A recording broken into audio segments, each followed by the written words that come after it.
episode on political polarization explained, and we'll be right back in a second with author and activist Jason Fry, author of the book National Divorce, A Plan for Peace. See you in a moment.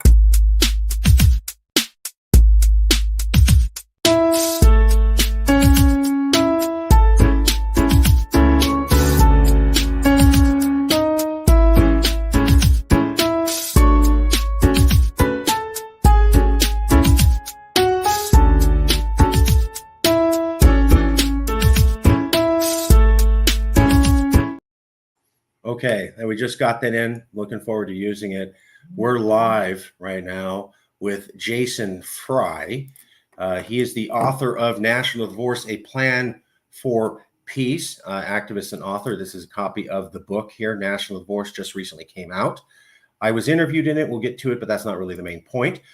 National Divorce, Plan for Peace. America's in crisis, and the differences between people, states, and parties are irreconcilable. Many doubt whether the state's relationship with the federal government is a beneficial one. The looming question is not if the United States will break up, but when. The book makes the case. This book makes the case that a negotiated split represents the most likely chance for a peaceful outcome by committing to legislative processes, nonviolence, and a good dose of live and let live. Cities, states, and individuals can regroup in ways that better suit their preferences. National Divorce is the peaceful alternative. The book has been recommended by F.H. Buckley, who wrote the famous book on secession. I was also interviewed in that book. Robert P. Murphy, author of Common Sense. Daniel Miller, of course, our friend and colleague. Kyle Biederman from the Texas State Legislature, who also helped push something with independence or secession for Texas. He was also featured in the national news for that. And this is a little bit about Jason. Jason is a fifth-generation Texan, believes in Texas independence. He's authored hundreds of articles, ranging from Texans' love of tacos, awesome, and wild pigs, to academic constitutional arguments and detailed position papers debunking mainstream media misinformation. He's a genuine and sincere pacifist secessionist who desires the best for those around him while also respecting others' rights to their own beliefs. He's also a knife maker, an author, and a Christian conservative, but he's definitely not an extremist. Jason, how well did we do there? Did I get anything wrong? Is there something we need to correct with the record? That was all stuff that I wrote, so I think I should stand by it. Perfect. Then we'll move on quickly. So the book, National Divorce, F.H. Buckley is a big author. He wrote the book, American Secession. He's possibly one of the top scholars in this range. And I can see that, you lived in Texas and you thought this was a good idea.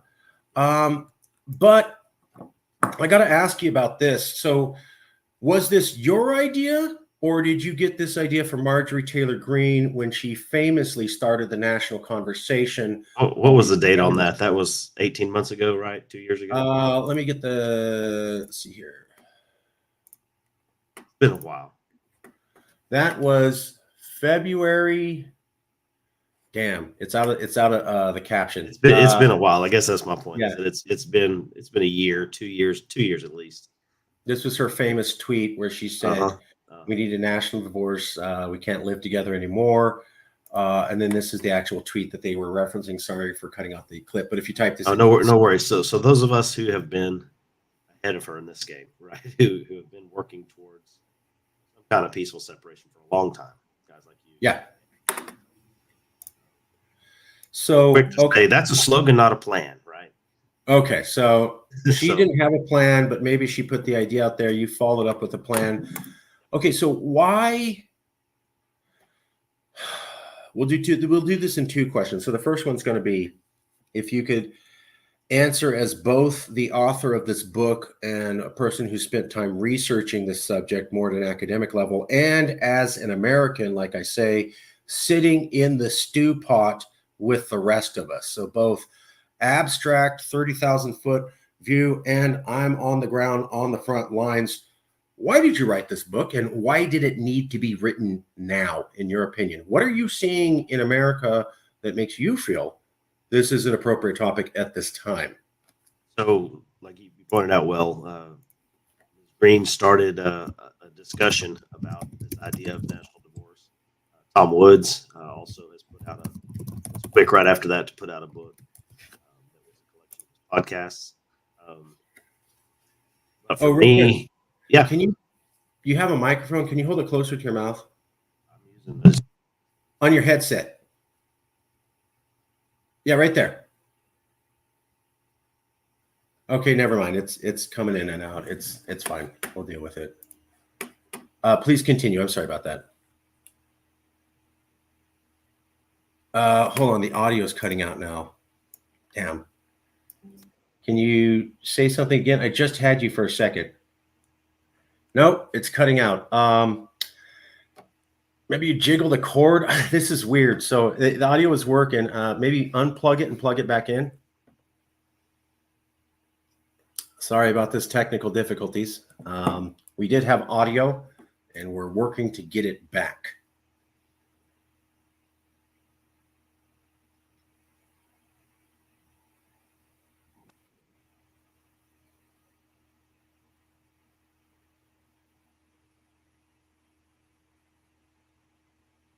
No, I still can't hear you. Maybe unplug the headphones. Oh, okay. We'll do this the hard way. Unplug headphones.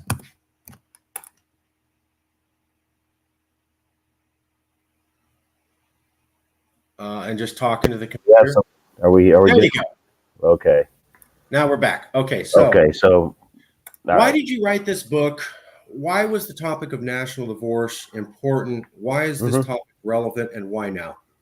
Right. So when Green started the mess, what caused me to write the book? So are you familiar with the story of Shelby Park? No.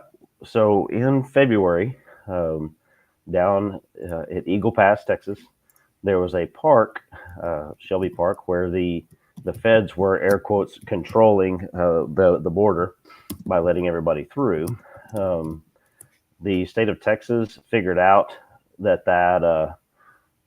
park did not have to be under federal jurisdiction, right? It wasn't federal land, and so they locked the gate, prevented the feds from getting to the park, prevented the feds from getting to the boat ramp where they could put their boats on the river.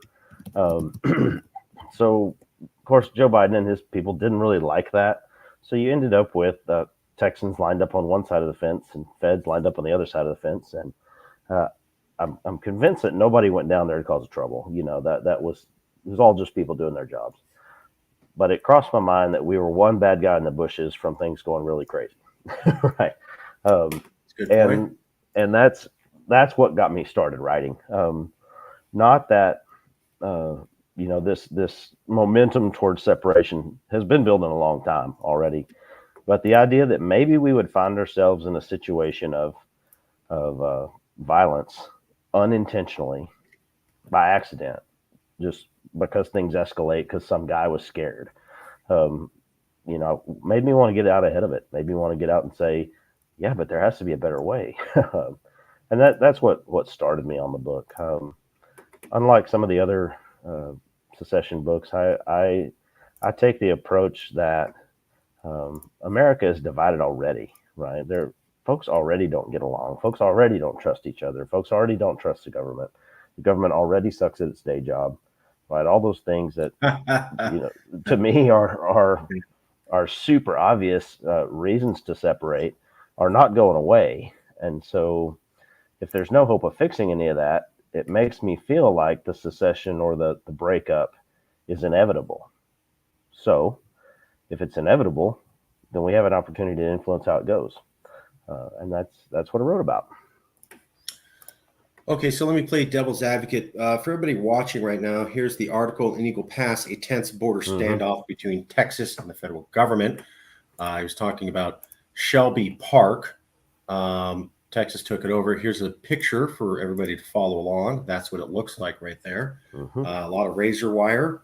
The federal government in Texas had a dispute about that.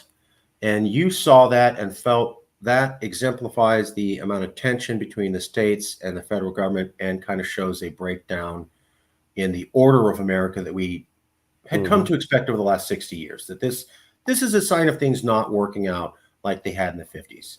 Correct, but more than that, it was an opportunity where things could have gone very poorly in spite of everyone's intentions, right?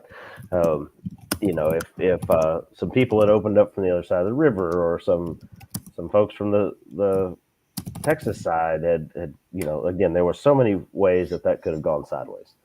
You're talking about Fort Sumter Part 2. That's exactly what I'm talking about.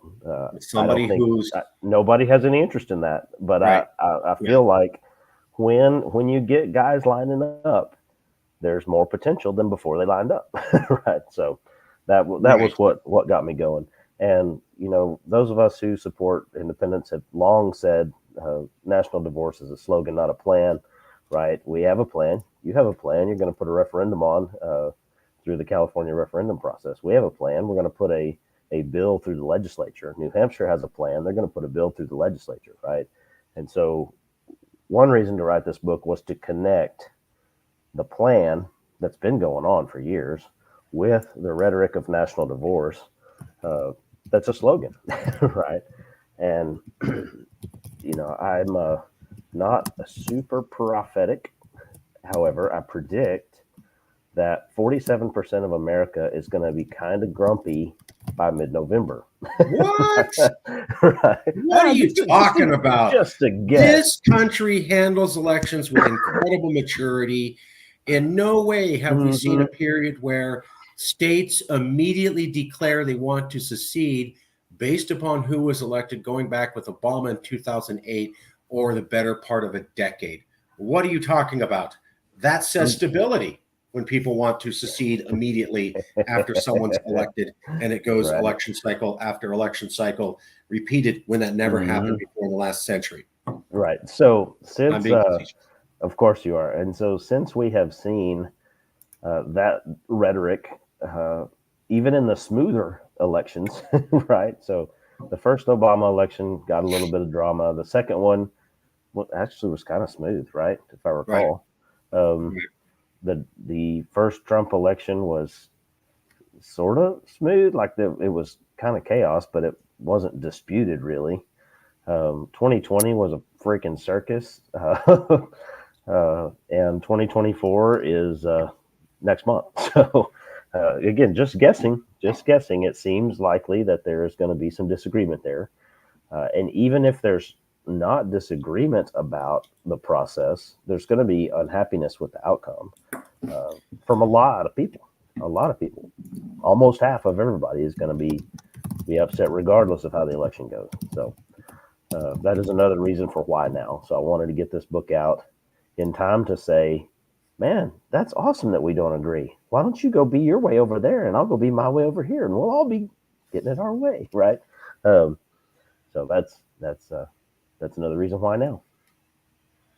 I'm going to show you this picture. I'd like to get your commentary. Give me one second here to put this in. We talked about how Donald Trump didn't concede the election. There's some truth there.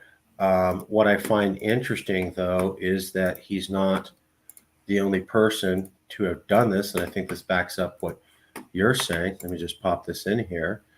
Turns out other people besides Trump have said, let's doubt elections and not concede them, such as this person I'm going to show you here. Well, look at that. Who's that? Right? That's Hillary Clinton. And she said Trump is a horrible man for not conceding the election. And or Biden should not concede. To Biden. But she told Biden, don't concede the election, quote, under any circumstances. Now, this was before the election, Biden. Yeah, of course. When they thought Biden might lose, but when she was saying, oh, he might lose, well, don't concede. And so she both complained that Trump wouldn't concede, and the Democrats did, and then she did it herself, and none of the Democrats. Well, both sides are terrible about good for me, but not for thee, right? Both sides are ridiculous about that kind of two-faced whatever. They want it their way, but they don't want anybody else to have it their way, right? I mean, that's that's American politics right now. And so I don't feel like that is fixable. I don't think there's a national marriage counselor that will take our national relationship and hook us up with some Okay, good yes. counseling. That doesn't exist, and so we seem headed for some kind of a split. And if we're going to split, then let's split on purpose. Let's split intentionally. Let's split with a negotiation, right? It only has to be a war if somebody starts shooting. So let's not. Right? Yeah. You're getting at, there was a famous, I think it was a Utah governor who said in response to Marjorie Taylor Greene's "We need a national divorce," that we need national marriage counseling. I'm trying to find the article now. Yeah, I haven't seen that one, honestly. Oh yeah. Yeah, I mean, it makes sense. It tracks with the metaphor. Um, if this were a marriage, then we would be in trouble, and then some sort of an assistant, some help to mediate and moderate would be useful. Bob Murphy from the Mises Institute makes the point, and I put it in the book, that there is actually no national marriage, right? Did you, Marcus, stand up before God and humanity and say, I pledge allegiance to this one forever till death do us part, right? No, There's I no don't such recall thing. doing that. Yeah, like we were born here. We've been the beneficiary of it, but we didn't consent to this government, really. We didn't marry this government for sure. There was Right. no If you go that way, yeah. right. And so when I say national divorce, um, I don't like divorce. Divorce is terrible. But in this case, it's a good metaphor because we're not married anyway. So all the terrible things about divorce have to do with unfaithfulness and breaking up a vow. That's not in play here. So when I say national divorce, I'm talking about a negotiated split between parties who have decided they don't get along. It was a Utah governor who said we need a national marriage counseling. Did he propose who would do that? Well, thank you for asking that question, because I had asked about 30 different professors who are experts in political science Mm-hmm. about Marjorie Taylor Greene, and they all agreed she was a horrible, horrible spokesperson for this concept. But Right. 2/3 of them agreed that she was not lying. So they Right. weren't going to say anything publicly to back her. But I go, okay, objectively, is what she's saying completely untrue and you've never seen anything like that? And they go, no, she's No. talking about, there's something there. At least 2/3 of them said that, Yeah. but they didn't want to be seen supporting her. I would put myself in the same boat. Yeah, I don't stand for most of the things she stands for, but she put that concept, that metaphor out there in the public, and it's a valid one. So part of my book is to dive in and speak about it, intelligently, not just on X with a post, right?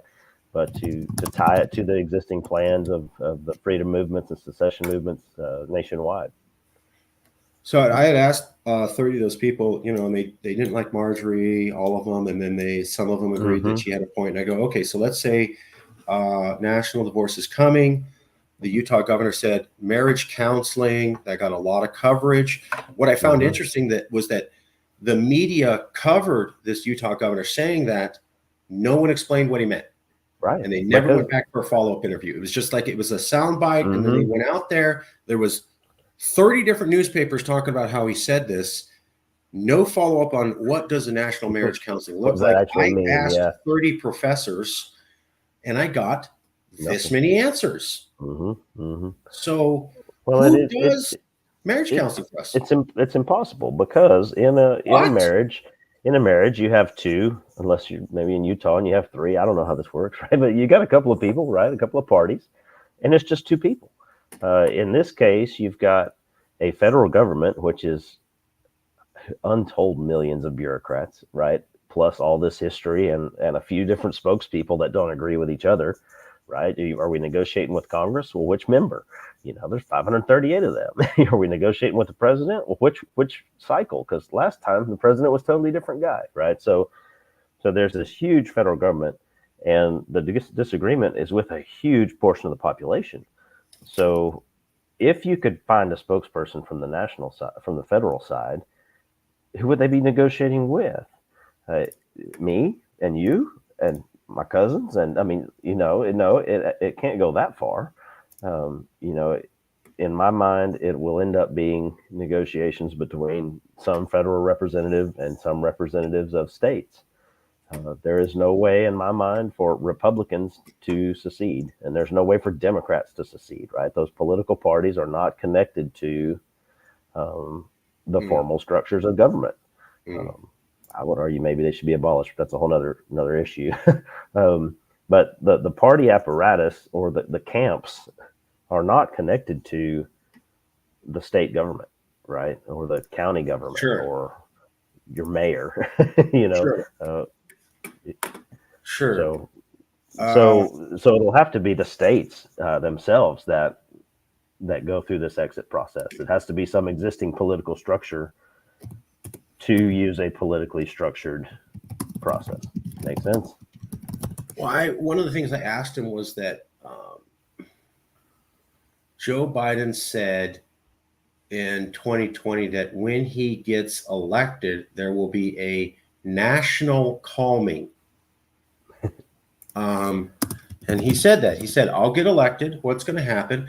Oh, there'll be a national calming once I get elected, and people will realize that Trump was wrong, and they'll break away from him, and America will come back together.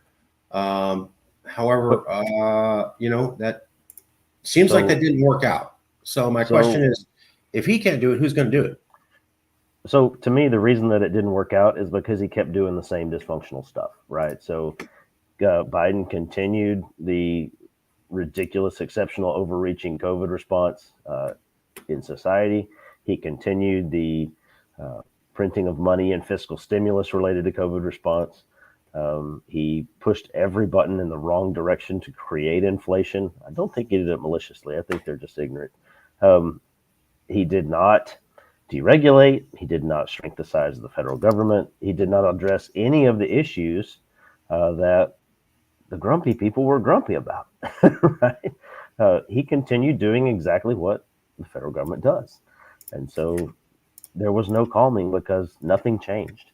The color of the jersey of the team leader changed, but the team is still on the freaking Titanic going down, right? It doesn't matter who's driving the bus if the bus is driving into a cliff, right? Well said.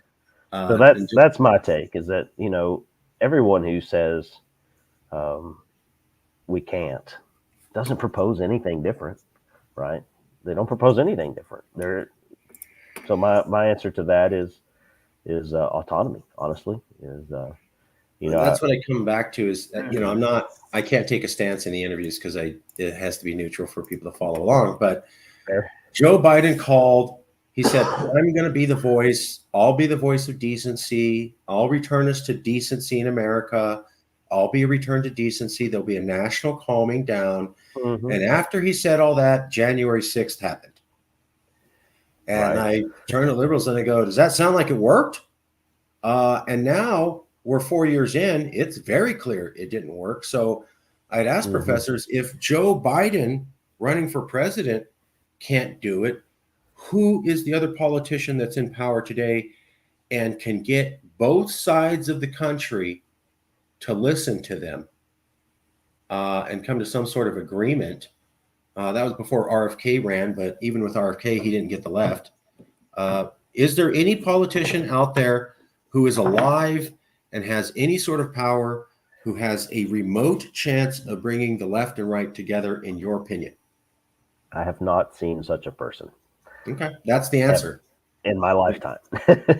Yeah. And I have to say, most professors couldn't answer, or if they did, it was kind of like, a lot of the Midwest professors said, Amy Klobuchar. And I'm like, what? Yeah, Nobody but from she, Texas is going to vote yeah, for she her. only got like a fourth of the country, and she fantastically lost the African American vote. So I don't know how they're going Mhm. to go and listen Mhm. to her. And her supporters didn't know that. I'm like, she got knocked out because of the African American vote. She Interesting. allowed some African American man to be improperly prosecuted or mistreated by the police, and she basically looked the other way. And Hmm. then when that came out, that's what tanked her. So I'm So like, now we're trying to elect the boss of the police in California. Is that an overstatement? I don't want to get too sidetracked. I will just say Okay. Okay, just saying, just something saying. we say, something we minorities, non-Caucasian people in California say that you won't see on national television. You all don't know her like we know her. So Hmm. she is not popular with non-Caucasian people here in California I because wouldn't she expect so. routinely locked up African American and Yep, Latino young men. that is my And understanding as well. yeah, and she invented the policy of locking up their parents so we could have poor people now be imprisoned because their kid was bad. That was a new thing. And then Okay. she also pursued the marijuana prosecutions while at the same time having had smoked pot. And then asked about it, she laughed about how she imprisoned people for marijuana while at the same time smoking it Right. herself. That was the response. That did not go over very well with minorities here. You're not going to see No, that in the no surprise. news. No surprise. You'll see all sorts of happy minorities backing her. I don't know who the hell those people are, Mhm. and they're certainly not talking to middle and lower income minorities across Right. California who have a So, very distinct memory of her. so to circle But back to your graphic that you've got up there, I will give Joe Biden some credit. Donald Trump is a mouth and a keyboard and a tiny bit of policy, right? Uh, Kamala Harris is maybe a ton of policy, but won't do an interview because all her policies are bad. Joe at least didn't stir the pot. Calm and civility, maybe because he didn't have any ideas, but calm and civility, yeah, he was better at that than either of the current options in front of us. We uh, I am I'm fairly neutral. Okay, I haven't voted for either. I haven't voted for a major candidate in a long time. Let's put it that way. Um, and so I like to pick on them both equally. I think both candidates that we have right now are terrible for totally different reasons, and they are both likely to continue the status quo of dysfunction. One will pull it one dysfunctional way, and one will pull it a new and exciting dysfunctional way. Um, that's my take. so I have to ask you the devil's advocate question. Sure. So this is devil's advocate. You say, of course, hey, my book is called National Divorce: A Plan for Peace. Hmm. Civil war's coming. I don't want violence. I don't want that to happen. And I'm saying, me, Jason Fry, that I view negotiated peaceful independence as an alternative Hmm. to preventing a coming civil war. Okay. Correct. That's fair.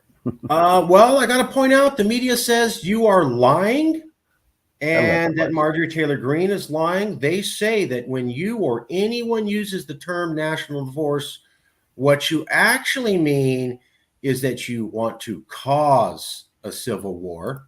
Hmm. So, sir, are you secretly trying to cause a civil war like MSNBC says, or So MSNBC clearly says, not. In the or book in the super particular, liberal National Republic says? Why are they saying that about you if that's not true? because one of the best ways to win is to make your opponent look like a bad guy. Doesn't matter if they are or not, right? If they can tie um, national divorce rhetoric to 1861 and slavery, which is completely unrelated, by the way, then we become the bad guys for suggesting it. It is purely manipulation on the part of the status quo, right? They want to make those of us that want to be left alone sound like we are crazy extremists. That is not true. Um, Another reason, I have a personal investment here. So I have two children in the military. And so if things go sideways, it is literally my kids that are going to have to go clean up the mess, right? I do not want my children fighting in a war. I don't want them fighting here. I don't want them fighting in Ukraine. I don't want them fighting in Israel. I don't want them fighting. I want my children to be safe and happy, just like everybody else that has kids.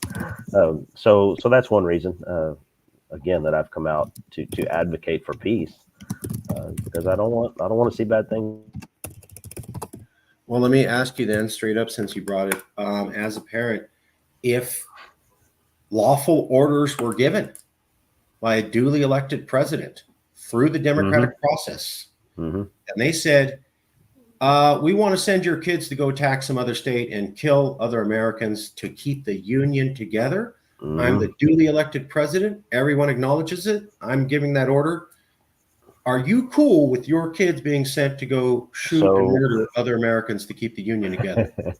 So I do not want to jeopardize my young men's careers by giving a firm answer to that question. So I will say it this way. Okay. I will say it is a historical fact that Robert Lee went to West Point. So every individual who receives that order will have to decide for themselves whether they are going to participate or not. And Robert Lee went to West Point. He was a piece of the establishment until he wasn't, right? That's all I'm going to say about that. Yeah.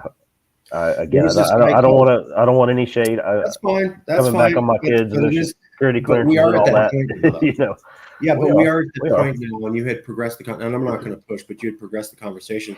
We are at the point now where, unfortunately, this is a relevant question. Oh, absolutely, This conversation. So yeah, and I don't want to cause my kids trouble, but I will say that they and I have had that conversation, and every single soldier will have to choose which side they're on. There have been terrible, immoral, bad orders come down the chain of command for as long as there has been a chain of command, right? And every soldier has to decide all the time whether they're going to follow orders or follow what they believe is right. I mean, there would be no war movies if that conflict didn't still exist, right? All right, let's get into that. Give me 1 second to pull this up here. Excuse me. And you'll get the idea the moment I show you this picture. I want to ask you about the future. And I want to ask you about what the future holds. You were talking about Shelby Park. And that while it was largely uneventful, when you look at the whole thing in the grand picture, what had happened if somebody didn't behave well? Somebody lashed out. Yeah, I don't know. But you mentioned earlier kind of Fort Sumner 2.0. Archduke Ferdinand. I mean, there are these tip-off events sometimes that occur in ways that have greater consequences beyond the initial consequence, right? So I don't know if anybody died at Fort Sumner or not, right? Well, this is the question. But it started a pretty big thing. So okay, sure. How close are we? I don't know. Going back to the Shelby Park thing, one guy who's not really with anybody, nobody agrees to his thing, suddenly decides, I'm going to start attacking and killing federal troops, which is a horrible idea, and nobody should do it, and it's wrong and it's bad. Well, let's say one guy loses his mind and does that. You were saying that might have been enough to kick things off to a whole other level. Taking that thought, fast forwarding, we're on to the second assassination attempt of Trump. What would have happened if that first assassination attempt, the bullet had, made contact and 1 inch on TV? Yeah. What would happen to America? Would we have said, hey, let's come together, kumbaya, I understand there's tough feelings, but we can pull together? Or something? My understanding, this would not have been the first time a president was assassinated. We've lost a few over the years. Sure. All the way back to James Garfield and some more. In no case has that assassination kicked off an extra conflict, right?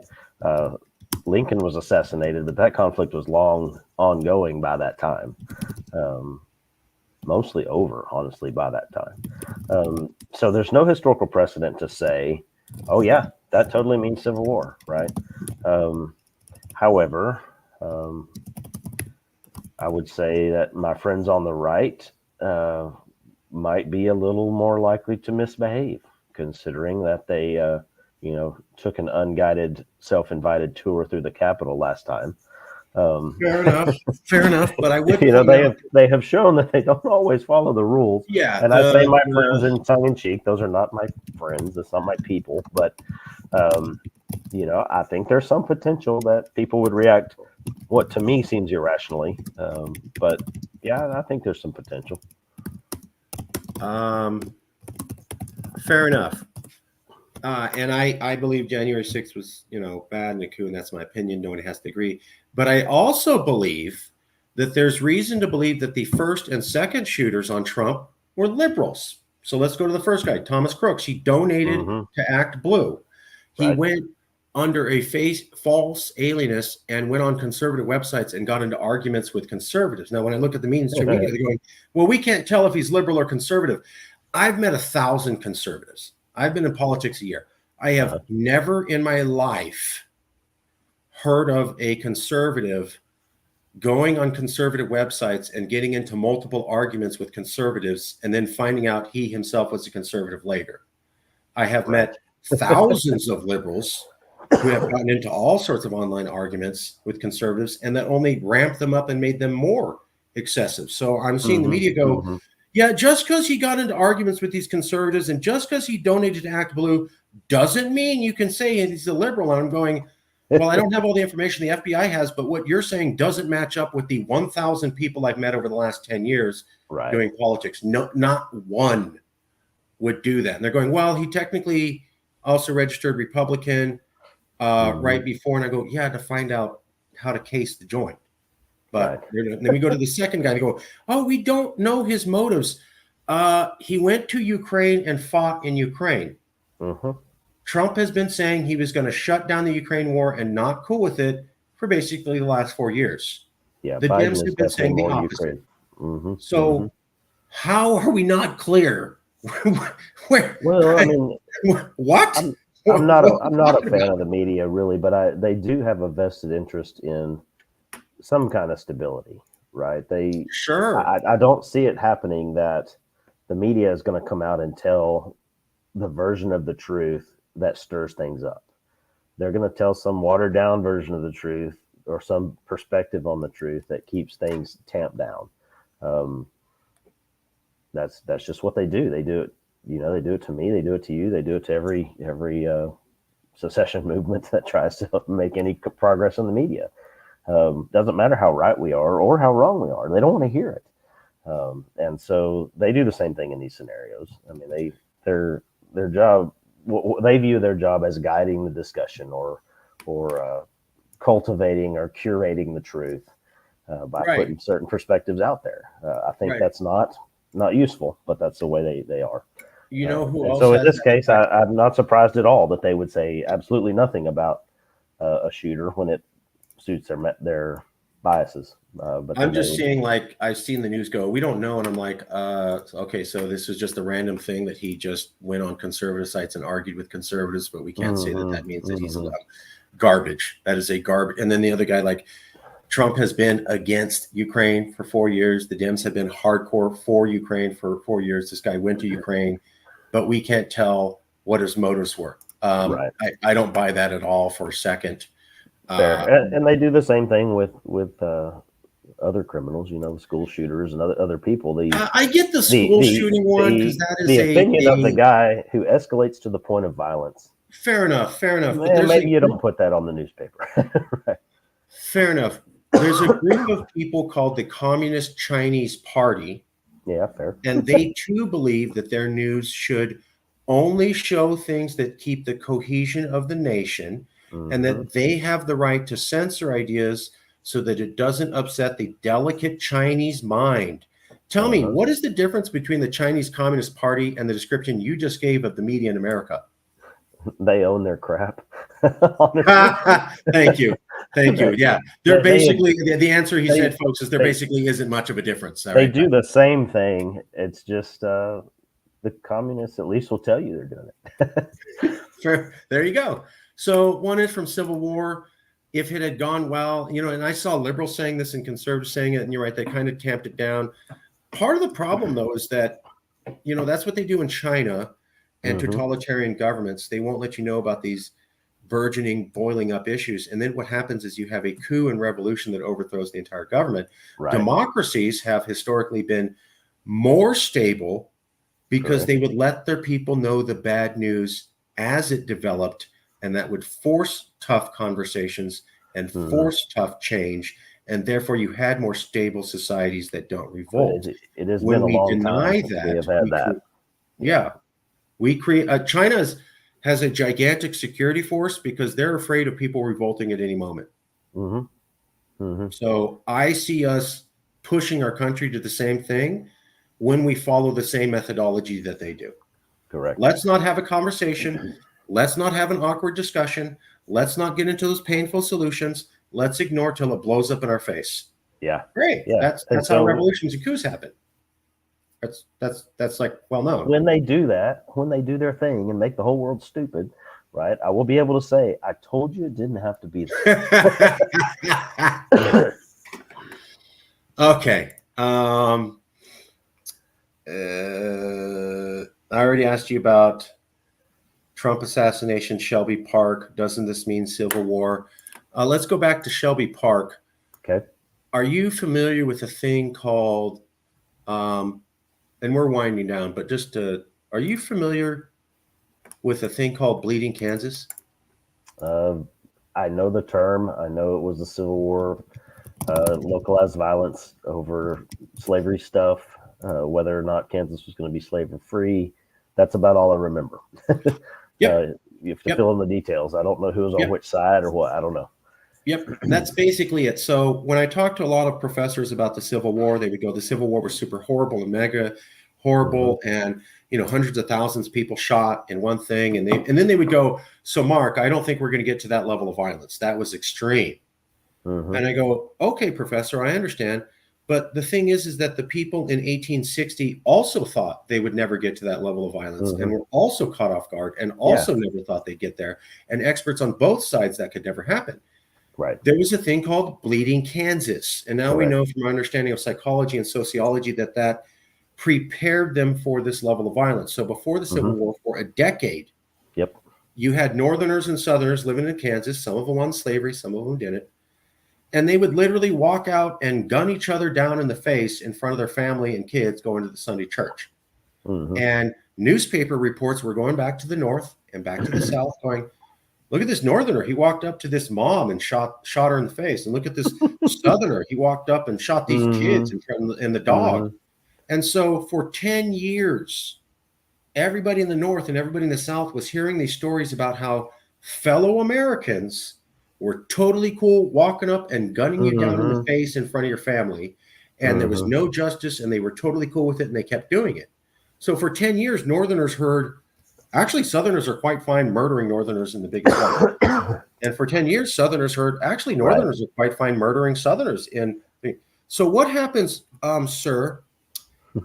There's one television broadcast on one night, just one broadcast on TV, 4D, 4HD, good lighting, good color, good audio, and it shows 300 conservatives and 300 liberals meet each other with knives, and they literally stab each other all to death. Does America say the next day, that's cool, we've had tough times, let's calm down? Or would the level of violence and American on American bloodlust possibly cause a second Bleeding Kansas event here in our modern era? Let me start with my personal reaction to that would be every single person that would show up to that kind of a thing is an idiot, right? Okay. That's my personal assessment is that good, rational, smart people don't line up with knives, for one. Number two, though, this is going to sound terrible. I'll acknowledge that in advance, but 300 people in a drag out knife fight is better than 20 million people against 20 million people, right? Sure. So if we can keep the whatever violence there is localized and limited, it's still bad. I'm not saying that's good. It's terrible, but it's Yeah, better. It's better. I've said the other but day that's that you only have a world war if you get world powers fighting each other, fair right? enough. But So that's I not don't the question. care. I don't care the extent to which we have bad actors and people doing bad things. I Sure. do care the extent to which that grows to where That's it's what all of that's us what I'm against all of asking. them. I think So that the media will make it worse. Um, I think honestly, people on both sides will make it worse. There are too many people that want to fight, and something I talk about in the book a lot. There are too many people who are correct in their judgment. Right. So let me. This is going to feel like a rabbit trail, but it's not. Okay. So there are people that believe that. Uh, a fetus is a part of a woman and the woman has autonomy over her body. I believe that people have autonomy, right? I'm fairly libertarian. I think autonomy is a sacred principle, right? And so I would say that person that says, well, this is still inside me and it'll die without me, so it's part of me, so I get to decide. That's a rational position. Okay. The opposite is equally true. That thing becomes a child, a living person, and so it's alive. And so you shouldn't murder living people, right? That is also true. So the problem is not that people disagree, it's that these beliefs are so firmly held that they try to use power to make the other side see it their way. Um, when really they're both rational sometimes. Um, again, don't want to talk about abortion. That's not my point. My point is though yeah, and I got that to be careful. every one of these issues, whether it's small government, big government, whether it's regulation or deregulation, there are rational people on both sides of that, of Sure. every one of them.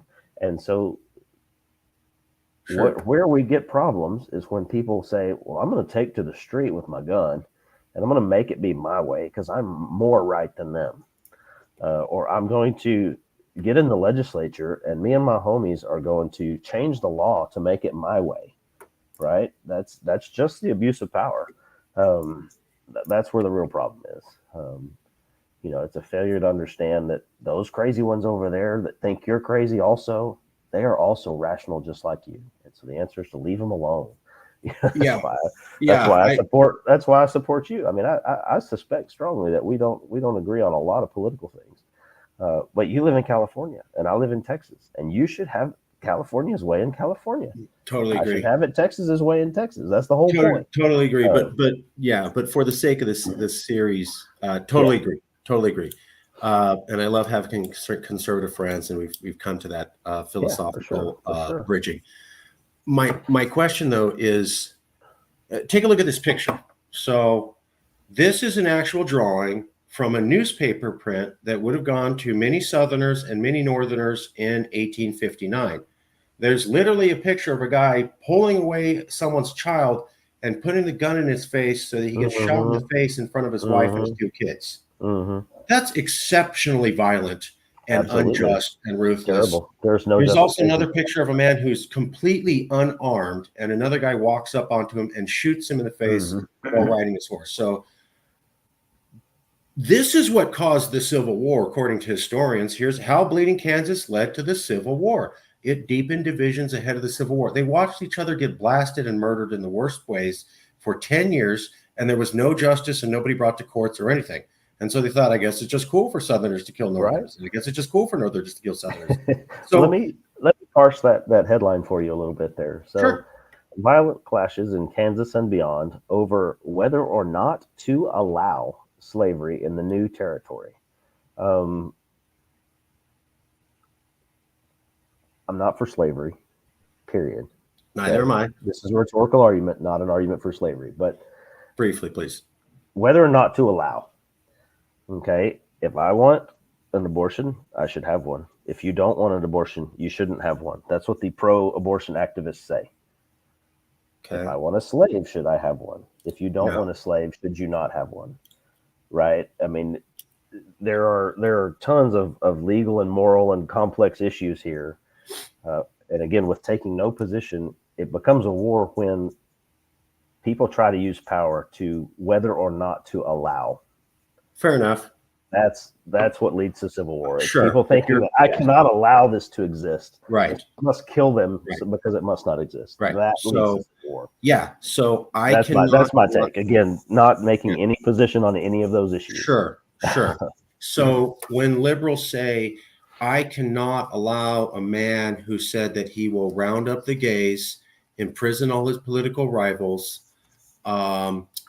in the Constitution, make sure there's Mhm. never another election. Is that the kind of talk that ramps people up like Bleeding Kansas did? You should rearrange your government to not be under that guy. Period. I'm just saying, yeah, but if he's a Hitler, that's an existential threat, right? Mm-hmm. Yep. But So what do we could do be an there? existential threat over there. Again, I think you circle the wagons and you take care of your personal business. Even Hitler, right? I mean, if maybe again, I'm not. Nah, I don't want to go there. I don't want to go there. I think again, if you don't consent to being governed by that, then you withdraw. There's no reason to fight. There's no reason to say, I must take up arms to withdraw. You bring all your guys home and you put them around the edge facing out. You mind your business. This is my take on that issue. What I find interesting, and we're winding down, was that Mhm. Peter Ducey, who's a reporter, had asked Karine Jean-Pierre, Okay. spokesperson for the White House, basically, how many more times does Trump have to be shot at before you guys realize that calling him Hitler and it's the end of America, Mhm. maybe encourages that kind of behavior? And the answer shocked me because it's what the Nazis did. Here you go. I'll show it to you right now. Yeah, what'd you say to that? Because my impression is that they claim no responsibility. They say, "Oh, that's just some bad guys." They claim no Even worse. responsibility for. Claiming no responsibility would be bad enough. Mm-hmm. What Karine Jean-Pierre said was that you are a bad person for even asking that question, and you asking that question is, quote, dangerous. Right. So how Peter Ducey goes, is the rhetoric causing violence to happen to Trump? You guys think maybe we could calm it down? How dare you ask that question? Mm-hmm. And it's dangerous that you even bothered to ask that question. There it is. So liberals are backing it up. Conservatives aren't. Right. But I know for a fact that this is what the Nazis did. So the Nazis and Mao, and I was telling people about this, is the Nazis and the Mao Zedong. This is why I asked you about communist China. Both the Nazis and Mao Zedong and the Imperial Japanese had the exact same attitude. Certain ideas are dangerous. Forbidden. Yes. We can't talk about them because they're scary. You could put ideas into people's heads, and then they talk about those ideas, and then we, the government, would have to allow them to talk about those ideas, and then we'd have to have better arguments than what they had, so they do what we said, and we couldn't just go, "Oh, do what I say because I said so." Right. And so that's scary, and that's what the Nazis and the communist Chinese felt. So I was beside myself when I saw the official press secretary for the official White House, for the official Democratic Party, which says they're fighting official for Nazi democracy. strategy. Use literally the same thing. That is dangerous that you ask questions. That is dangerous that we have discussions. That is dangerous that we talk about certain ideas. There's the thing. There's Peter Ducey. I And disagree it does not go well. philosophically. I think there is no choice if there are no options, right? I cannot choose something if my choice is take it or leave it, right? I can only choose something if I have this or that, right? And so by limiting the range of acceptable discourse, they completely take away the choice. They completely take away the choice.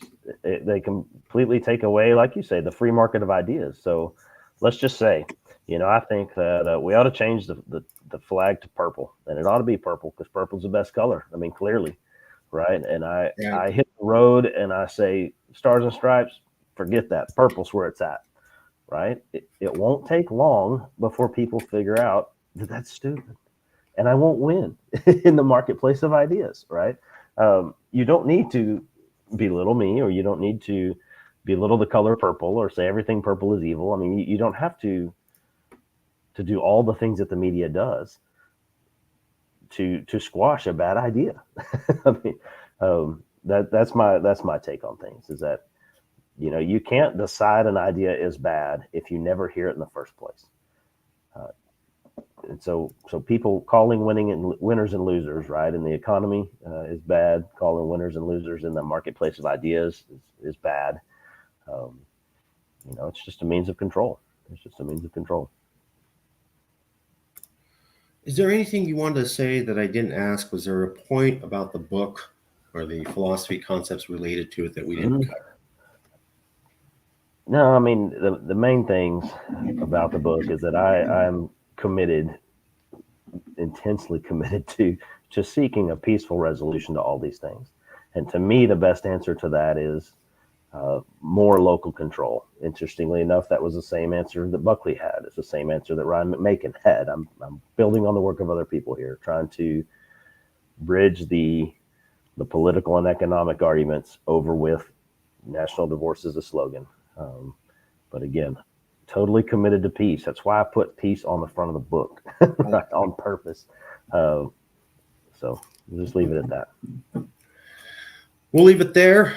I'll email you with a copy of the video soon. I want to say thank you. And as we always do, if you know anybody, activists, reporters, writers, professors, who would be interested in a fair conversation on political polarization, we're always looking for more recommendations. You don't have to, but I'll ask you in the email. Thank you for your time, and I will email you a copy shortly. And I want to say thank you again. All right. Sounds good. Thank you, Marcus. All right, talk to you soon.